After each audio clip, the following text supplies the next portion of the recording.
Hello, Shiva sir. Hello, Shrikant. Welcome to my real estate classes. Thank you. Happy to have you in real estate classes. Thank you. So, yeah, let's discuss.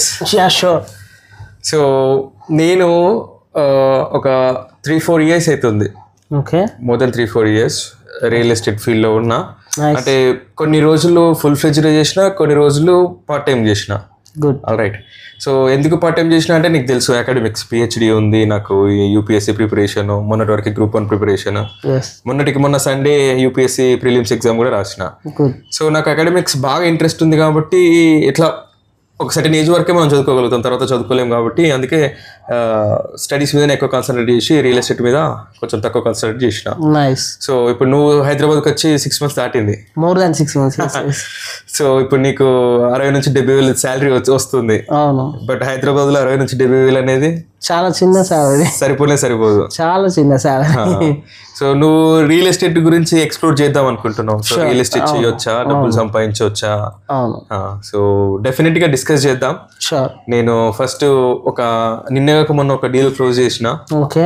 So ఆ first deal తోటి నేను start చేస్తా. So that నీకు అసలు real estate ఇంత ఈజీగా డబ్బులు సంపాదించవచ్చు రియల్ ఎస్టేట్ లా నీకే అనిపిస్తుంది. బట్ ఎంత ఈజీయో అంత డిఫికల్టీ లెవెల్ కూడా ఉంటుంది అనమాట. దీనికి ఒక మైండ్ సెట్ ఉండాలి. సో ఆ మైండ్ సెట్ ఉన్న వాళ్ళు రియల్ ఎస్టేట్ లో ఎప్పుడు స్టార్ట్ చేసినా అని very soon they get to top. So ఆ మైండ్ సెట్ అనేది మ్యాచ్ అయితే real estate is most easiest business. So ఎక్కువ డబ్బులు రావడానికి స్కోప్ ఉన్న బిజినెస్. మనం ఎంత హార్డ్ వర్క్ చేస్తే అంత ఎక్కువ డబ్బులు వస్తాయి అన్నమాట. డబ్బులు డెఫినెట్ గా వస్తాయి, but we cannot guarantee that. ఇప్పుడు నువ్వు జాబ్ చేస్తావు, నీకు 1st కో 7th లోపో ఎప్పుడో పర్టికులర్ డేట్కి శాలరీ వస్తుంది. రియల్ ఎస్టేట్ అట్లా రెగ్యులర్గా అంటే ఆ రోజే అట్లా శాలరీ లెక్కేం రాదు, ఎందుకంటే ఇది బిజినెస్. సో బిజినెస్ అంటే నీకు తెలుసు రిస్క్స్ ఉంటాయి. ఒక్కొక్కసారి ఎక్కువ డబ్బులు వస్తాయి, ఒక్కొక్కసారి డబ్బులు రావు. సో డబ్బులు వచ్చినప్పుడు హ్యాపీగా ఉండి డబ్బులు లేనప్పుడు సాడ్గా ఉండకుండా, డబ్బులు లేనప్పుడు కూడా సో నువ్వు ఆ బ్యాకప్ ప్లాన్ పెట్టుకోవాలన్నమాట.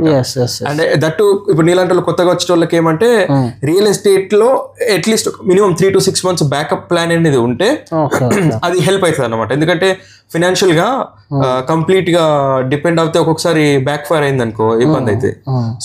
సో రియల్ ఎస్టేట్ ఒక్కదాని పైన కాకుండా మనకు బ్యాకప్ ఇన్కమ్ సోర్స్ ఏదైనా ఒకటి ఉండాలి.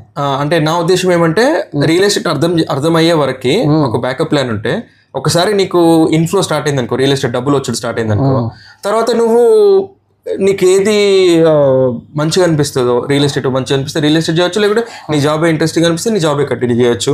సో నీకు రియల్ ఎస్టేట్ నీకు సూట్ అయ్యట్లేదు, నీ మైండ్ సెట్ కి ఫ్రీక్వెన్సీకి సెట్ అయ్యట్లేదు అంటే you can choose another field.